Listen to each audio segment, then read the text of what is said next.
तो आज हम स्टार्ट करेंगे स्पेशल थ्योरी ऑफ रिलेटिविटी। ये स्पेशल थ्योरी ऑफ रिलेटिविटी को हम क्या बोलते हैं? S T R. क्या बोलते हैं? S T R. अब ये एस टी आर का स्पेशल मतलब एस, थ्योरी मतलब टी, एंड आर मतलब रिलेटिविटी। सिंपल है। तो आज हम पढ़ेंगे first of all frame of reference. आज पढ़ेंगे फ्रेम ऑफ रेफरेंस। उसके बाद जो हम पढ़ेंगे क्लासिकल ट्रांसफॉर्मेशन, जिसको हम बोलते हैं गैलीलियन ट्रांसफॉर्मेशन। फर्स्ट टॉपिक है हमारा फ्रेम ऑफ रेफरेंस। क्या है first topic? Frame of reference. भैया तो फ्रेम ऑफ रेफरेंस होता क्या है?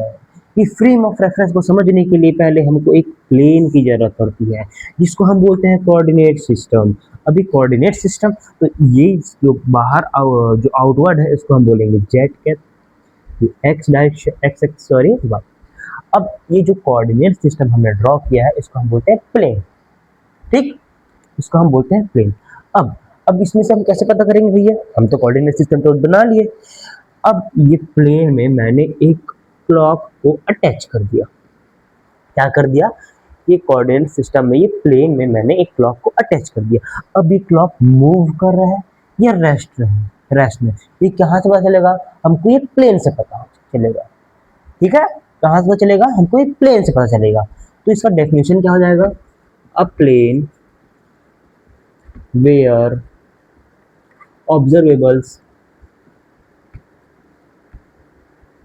are made. ठीक, observable are made in physics, general, in physics general frame of reference, frame of reference is represented by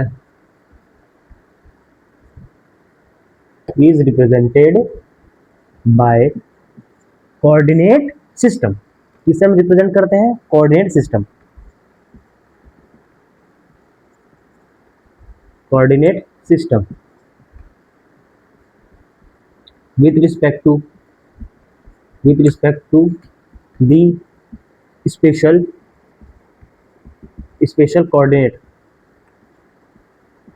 coordinate।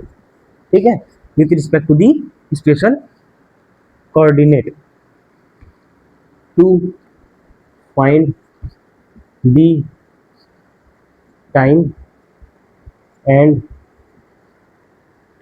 event, to find the time and event। या फिर find है जब हम use करते हैं determine, to determine the time and event for determining the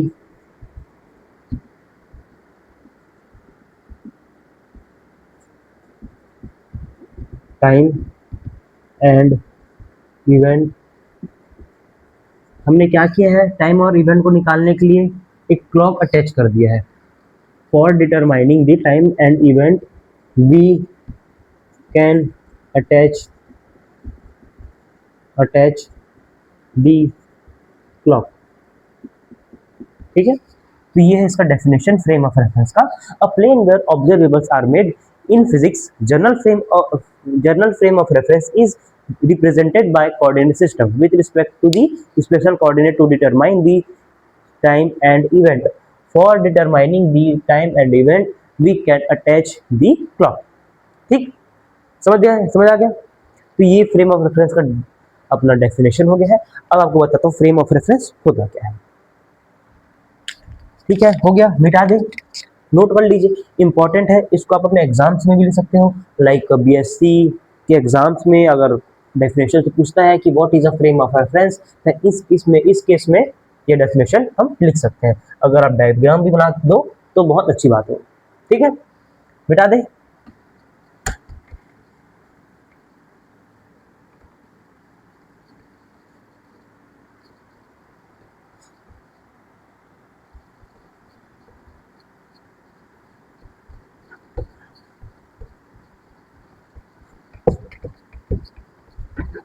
ठीक, तो अभी हमको अब इसके टाइप्स पढ़ना है। हमने क्या पढ़ा है अभी? हमने पढ़ा फ्रेम ऑफ रेफरेंस। ठीक है, उसका डेफिनेशन पढ़ा, और उसके बाद देखे कि इसका कोऑर्डिनेट होता है कैसे होता है, इसका प्लेन क्या होता है। तो इस प्लेन में हमने क्लॉक अटैच किया, तो किस लिए अटैच किया, ताकि इसका जो टाइम है और इवेंट है वो फाइंड कर सके। अब अब जो हमको पता चलता है कि भैया ये फ्रेम ऑफ रेफरेंस कितने टाइप्स होते हैं। तो जो फ्रेम ऑफ रेफरेंस है वो बेसिकली टू टाइप्स के होते हैं। कितने टाइप्स के होते हैं, टू टाइप्स के होते हैं। First, inertial frame of reference. क्या होता है, first inertial frame of reference, and second non inertial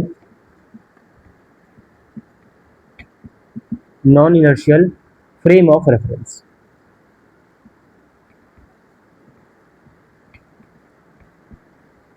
ठीक, non inertial frame of reference. अब ये इनर्शियल फ्रेम ऑफ रेफरेंस क्या होता है और non inertial frame of reference क्या होता है। whose frame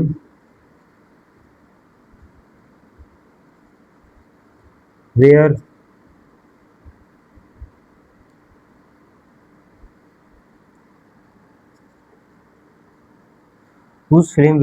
follow the Newton's laws of motion.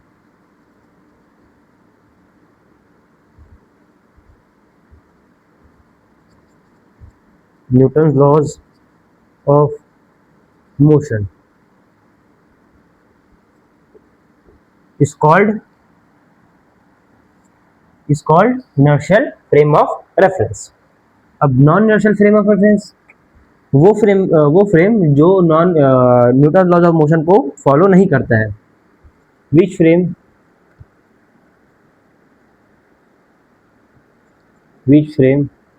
whose not follow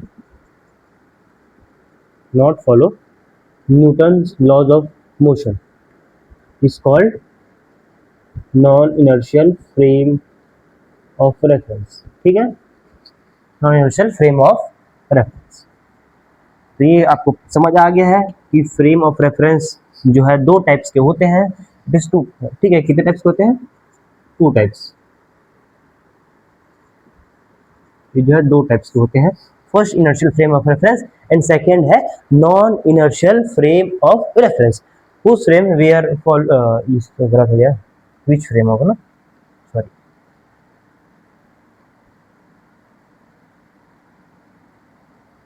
which frame whose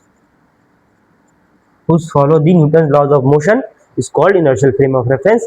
Which frame whose not follow Newton laws of motion is called non inertial frame of reference.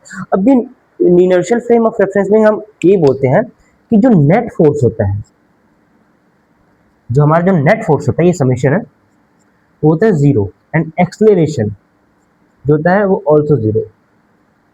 ठीक है, जो inertial frame of reference है उसमें जो force है और acceleration है वो जीरो होता है।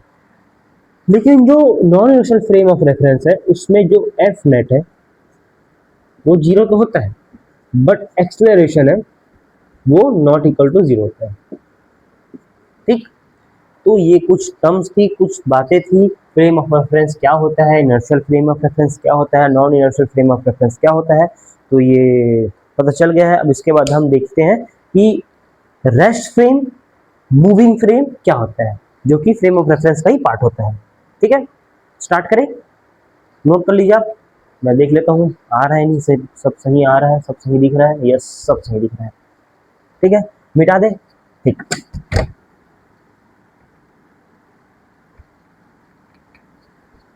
तो हमने पढ़ा है frame of reference. Frame of reference होता क्या है, जहां ऑब्जर्वेबल्स जहां बनते हैं, ऑब्जर्वेबल जहां बनते हैं उसको हम बोलते हैं frame of reference, a plane where observables are made. अब हम क्या पढ़ेंगे, अब देखते हैं कि जो फ्रेम ऑफ रेफरेंस है, जो फ्रेम है वो क्या होते हैं। देखो तो भैया दो टाइप के फ्रेम होते हैं, एक होता है रेस्ट फ्रेम, एक होता है रेस्ट फ्रेम, जिसको हम किससे रिप्रेजेंट करते हैं, नॉर्मली एस डैश से, सॉरी जिससे किससे हमको किससे रिप्रेजेंट करते हैं, जिसको एस से, ठीक। इसको हम बोलते हैं कौन से बोलते हैं इसको, रेस्ट फ्रेम, रेस्ट फ्रेम। और इसको और क्या बोलते हैं, अर्थ फ्रेम। और भैया और क्या बोलते हैं, लेबोरेटरी फ्रेम, लेबोरेटरी फ्रेम। क्या क्या बोलते हैं, रेस्ट फ्रेम, अर्थ फ्रेम, लेबोरेटरी फ्रेम, ठीक है, ये बोलते हैं। इसमें भी वही बेसिकली वाई है, एक्स है, जेड है। लेकिन अगर कोई प्ले फ्रेम है, अगर वो वी वेलोसिटी से मूव कर रहा है तो क्या होगा, ये हो जाएगा अपना, इसको हम किससे रिप्रेजेंट करते हैं, मूविंग मूविंग प्लेन को एस डैश से। ये क्या है, रेस्ट, और इसको किससे रिप्रेजेंट करते हैं, एस डैश से मूविंग को, ये मूविंग है, इसको हम बोलेंगे वाई डैश, इसको बोलेंगे एक्स डैश, और इसको बोलेंगे जेड डैश। तो ये जो प्लेन है एस डैश, ये अपना एस एस डैश फ्रेम है, और ये जो एस डैश है इसको हम बोलेंगे मूविंग फ्रेम,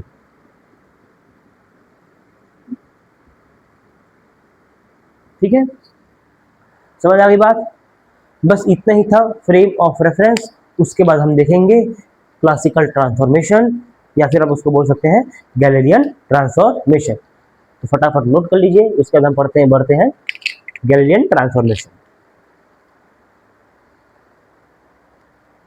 हाँ, एक बात और, दोनों जो फ्रेम है वो होते हैं, both frames are inertial frame, inertial frame. जो दोनों फ्रेम है, moving frame plus rest frame, वो दोनों फ्रेम इनर्शियल फ्रेम है। कि ऐसा नहीं है कि भैया ये तो मूव कर रहा है तो ये नॉन इनर्शियल फ्रेम हो गया। अभी नॉन इनर्शियल होता क्या है, मान लो एक बस है, एक बस, ठीक है, यहाँ पास एक ट्रक बस का ड्राइवर है जो कि ड्राइव कर रहा है, ठीक। तो इसके रिस्पेक्ट में अगर मैं देखूं तो ये तो रेस्ट है, बस तो रेस्ट है, क्या चल रहा है, जमीन चल रहा है, रास्ता चल रहा है, हम तो रेस्ट पे हैं भैया, हम तो रेस्ट पे हैं। तो ये सोच रहा था हम तो रेस्ट पे हैं, बाकी चल रहे हैं, तो ये हो जाएगा non inertial frame of reference, ठीक है, ये हो जाएगा non inertial frame of reference, ठीक। समझ आ गया। इसको हम न्यूटन लॉज ऑफ मोशन पढ़ेंगे एनएलएम में, काइनेमेटिक्स बोलते हैं जिसको। इसमें भी आता है स्पेशल थ्योरी ऑफ रिलेटिविटी में भी आता है रिलेटिविटी काइनेमेटिक्स। लेकिन जो non inertial frame of reference है वो मेन हम काइनेमेटिक्स पढ़ेंगे, ठीक है, जो कि 11th का पार्ट था, अब बीएससी के बहुत अच्छा पार्ट हो गया है, इसमें जुड़ चुके हैं, बहुत सारे पोर्शन जुड़े हैं। तो नोट कर लीजिए, उसके बाद हम पढ़ते हैं गैलीलियन ट्रांसफॉर्मेशन, ठीक है, मिटा दें।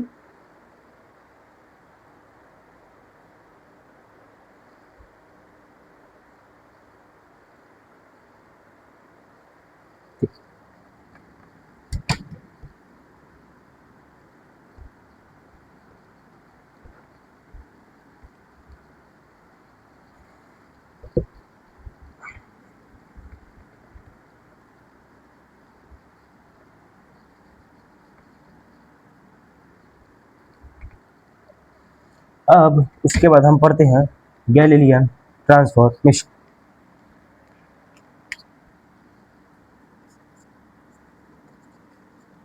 गैलीलियन ट्रांसफॉर्मेशन और तो ये गैलीलियन भैया ने क्या बोला है, ये जो गैलीलियन भैया है तो उन्होंने इसको डिस्क्राइब किया था, ठीक है। तो इनका कहना था कि जो टाइम है वो सेम है, मतलब time is a universal. First इसका उनका कहना ये था कि जो टाइम है, the time is universal, the time is universal,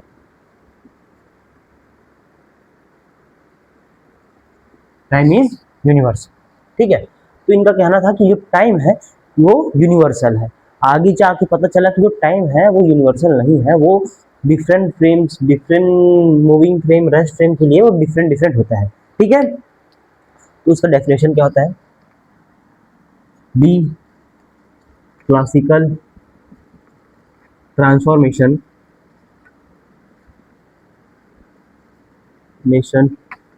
from one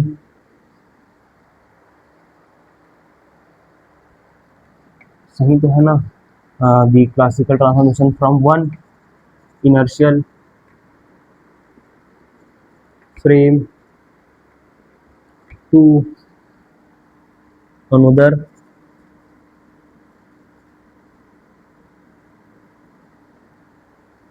frame is moving with respect to first one। ठीक है, मैं पर चेक कर लेता हूँ आपको सही दिख रहा है कि नहीं। हाँ, थोड़ा थोड़ा क्लियर है। ठीक है, मैंने क्या बोला है? The classical transformation frame one inertial frame to another inertial frame is moving with respect to first one. ठीक है, इज कॉल्ड गैलीलियन ट्रांसफॉर्मेशन।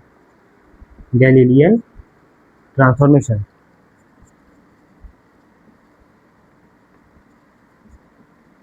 ठीक है, मैं एक सेकेंड इसको इंक दे देता हूँ ताकि थोड़ा अच्छा मूव करे, थोड़ा अच्छा दिखे।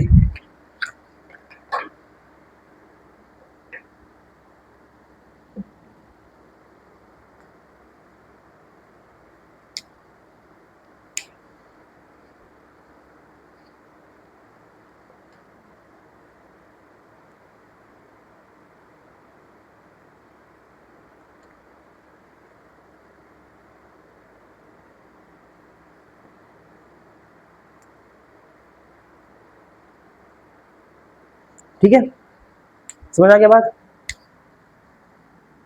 ये क्या हो जाएगा अपना? The classical transformation from one inertial frame to another inertial frame is moving with respect to first one is called Galilean transformation. अब इसको समझते हैं। फर्स्ट समझते हैं कि ये क्लासिकल ट्रांसफॉर्मेशन क्या होता है। ये जो क्लासिकल ट्रांसफॉर्मेशन है वो क्या होता है? वो क्या होता है? तो जो क्लासिकल ट्रांसफॉर्मेशन का मतलब ये है कि जो वेलोसिटी है वो हमेशा c से छोटा होगा। ठीक है, जो वेलोसिटी है वो हमेशा c से छोटा होगा।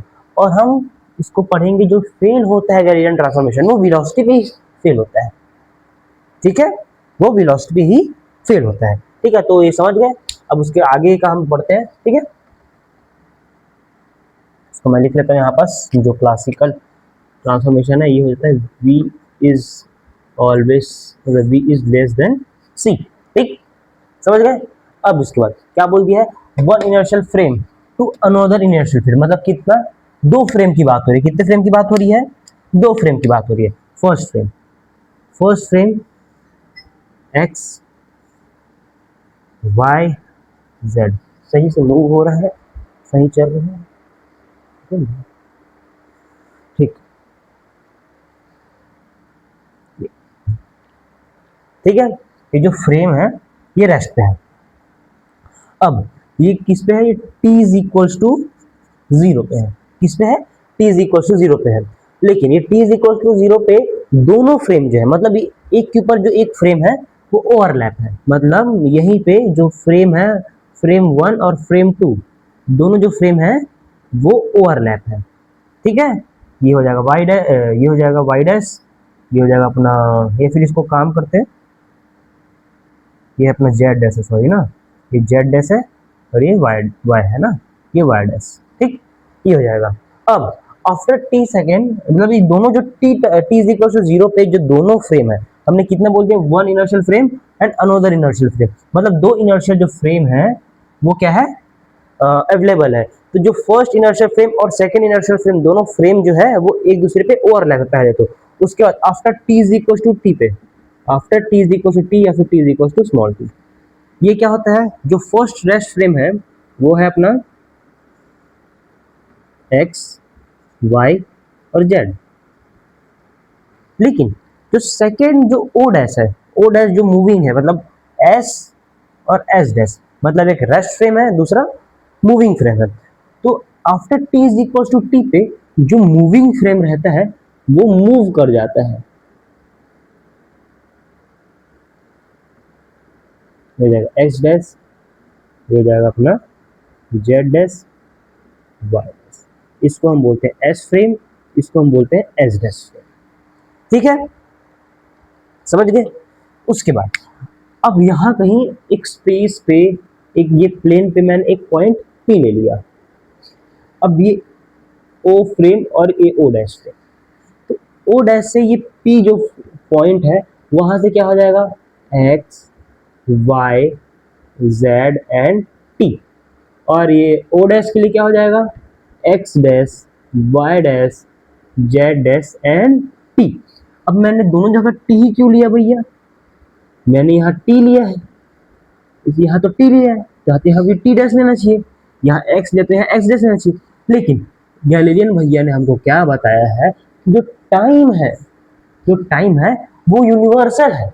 मतलब सब फ्रेम के लिए, चाहे वो मूविंग हो या रेस्ट हो, सब के लिए वो टाइम जो है यूनिवर्सल सेम है।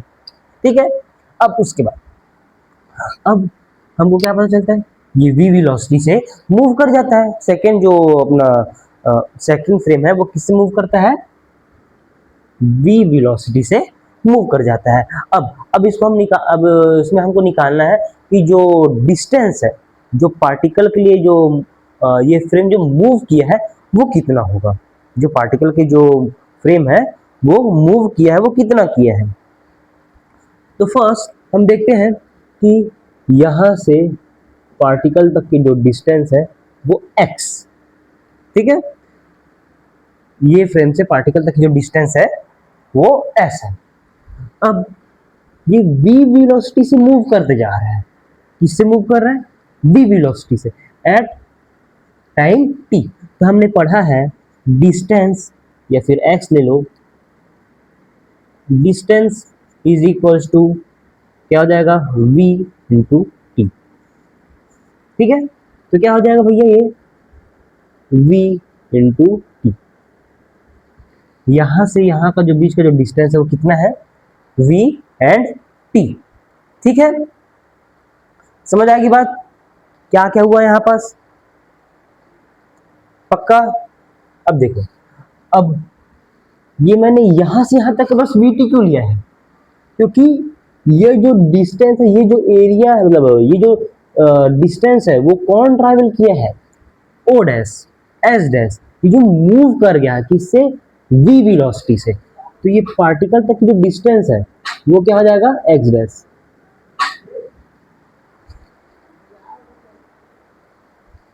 तो जो पार्टिकल तक की जो डिस्टेंस है, सॉरी ये बोल दिया मैंने, ये वाला बोल दिया सॉरी, ये जो पार्टिकल तक की जो डिस्टेंस है वो है एक्स डैश। तो अब हमको निकालना है क्या, एक्स का वैल्यू निकालना है। तो x is equal to x dash plus of v t. ठीक है, x is equal to x dash plus v t. अब देखो, इसी में y is equal to y dash होगा और z is equal to z dash and t is equal to t।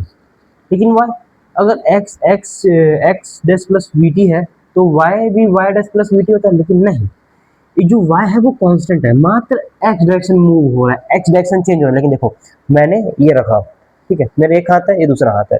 अब देखो मैं पहले तो यहाँ पर सेम हूँ, यहाँ पर सेम हूँ मैं, उसके बाद कुछ डिस्टेंस बाद ये मूव करके गया, आगे मूव करके गया, तो किस में चेंज हो रहा है, ये डायरेक्शन में चेंज हो रहा है। और ये जो डायरेक्शन है वो कौन सा डायरेक्शन है, एक्स डैश। तो कौन सा डायरेक्शन बस चेंज होगा, एक्स डायरेक्शन। लेकिन जो ऊपर का जो वाई डायरेक्शन का जो डिस्टेंस है वो तो सेम है, वो तो चेंज नहीं हो रहा है, इसलिए वाई और जेड दोनों सेम है। अब वैसे एक्स डैश क्या हो जाएगा अपना, एक्स डैश हो जाएगा अपना एक्स माइनस वी टी। ठीक है, y dash y and z dash z. ठीक है, अब यही जो इक्वेशन है इसी को हम बोलते हैं गैलीलियन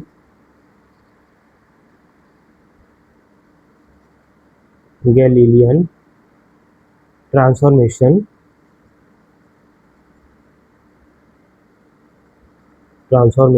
इक्वेशन, इसको हम क्या बोलते हैं, गैलीलियन ट्रांसफॉर्मेशन इक्वेशन। ठीक है, समझ आ गई बात, बस इतना ही था। उसके बाद हम देखते हैं कि वेलोसिटी, इस पे वेलोसिटी पे क्या चेंज आता है, इसमें वेलोसिटी में क्या फर्क आता है। ठीक है, नोट कर लीजिए फटाफट, उसके बाद हम देखते हैं। मिटा दे इसको, रखते हैं ऊपर और मिटाते हैं बस। ठीक,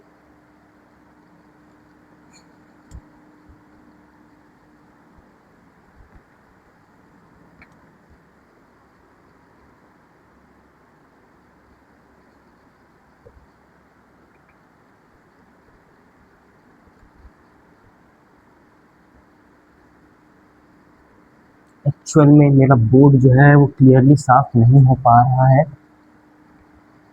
इसलिए आपको थोड़ा सा गंदा दिख सकता है। मैं नेक्स्ट वीडियो में कोशिश करूंगा कि जो बोर्ड है वो क्लियर दिखे। ठीक है, तो आगे बात। अब हमको निकालना है वेलोसिटी। क्या निकालना है, वेलोसिटी।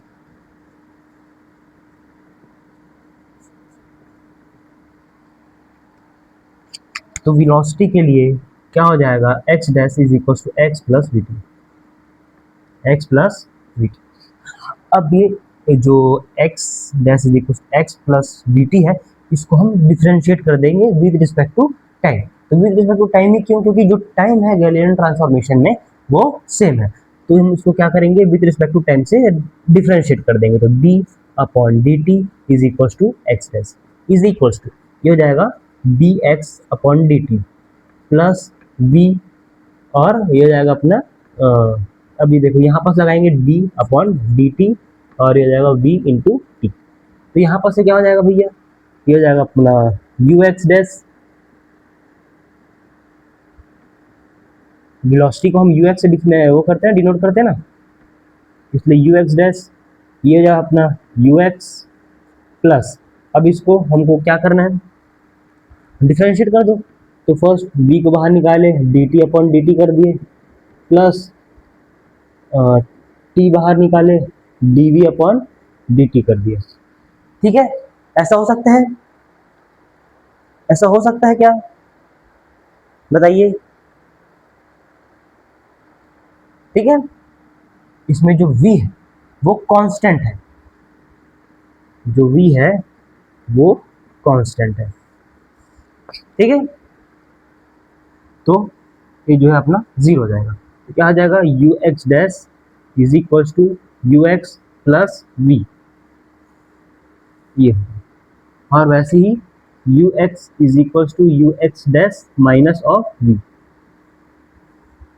ये हमारे दो इक्वेशन निकल कर आते हैं। ठीक है, अब इसी में ऐड कर लो कि u y dash is equal to u y, u z dash is equal to u z. ठीक है, समझ आ गई बात। ठीक है, और कुछ, लेकिन यहाँ पास एक चीज जो फेल कर देता है वो है टाइम।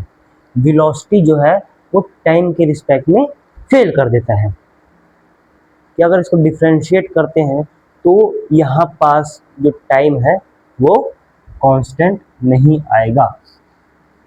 ठीक, तो यही बात है कि जो गैलीलियन जो ट्रांसफॉर्मेशन है वो वेलोसिटी पे फेल हो जाता है। तो Galilean transformation is valid for classical transformation, classical body या classical transformation, classical body, classical body. ठीक है, अगर मैंने ये वेलोसिटी को c से मूव कर दिया तब ये तो फेल हो जाएगा, तब तो ये फेल हो जाएगा, क्योंकि टाइम ही डिफरेंट रहना चाहिए उसके लिए, वेलोसिटी के लिए। ठीक है, अगर मैं वेलोसिटी को सी से मूव करा रहा हूँ तब उसके लिए टाइम क्या होगा। अब ये जो गैलीलियन भाई साहब है वो प्रूफ नहीं कर पाए, वो समझा नहीं पाए। ठीक है, तो इसी को कौन बताया, इसको बताया आइंस्टीन ने, इसने बताया आइंस्टीन ने। तो आज हम यही रुकते हैं, मिलते हैं नेक्स्ट लेक्चर में, और नेक्स्ट लेक्चर में हम पढ़ेंगे आइंस्टीन जो है, जो बताया है, क्या बताया है आइंस्टीन ने, जो टाइम है वो यूनिवर्सल नहीं है, उन्हें दो पोस्टुलेट्स बताए। उसके बाद हम पढ़ेंगे लॉरेंस ट्रांसफॉर्मेशन, उसके बाद वेलोसिटी एडिशन, उसके बाद आगे देखते हैं। ठीक है, तब तक के लिए थैंक यू।